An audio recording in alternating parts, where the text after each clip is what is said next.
கார்த்திகை மகாதீபத்திற்குப் பின்னர் கிரிவலம் செய்வது மிக சித்தியாகும்.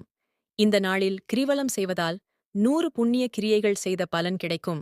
திருவண்ணாமலை அண்ணாமலையார் கார்த்திகை தீபம் மிக உயர்ந்த ஆன்மீக நிகழ்வுகளில் ஒன்றாகும். இந்நாளில் தீபத்தை வணங்குதல் மற்றும் கிரிவலம் செய்வதன் மூலம் பல அரிய ஆன்மீக பலன்களை அடையலாம். இதோ முழு தகவல்கள். ஆன்மீக சம்பந்தமான செய்திகளுக்கு லைக் பண்ணுங்க, கமெண்ட் பண்ணுங்க, ஷேர் பண்ணுங்க, சப்ஸ்கிரைபர் பண்ணுங்க. கார்த்திகை தீபம் என்பது திருவண்ணாமலையாரின் பிரம்மாண்டத்தையும் அக்னி தத்துவத்தையும் போற்றும் புனித நாள். அண்ணாமலையாரின் அக்னி லிங்கம் வடிவில் எழுந்தருளிய தினத்தை நினைவுகூரும் திருவிழாவாக இது கொண்டாடப்படுகிறது.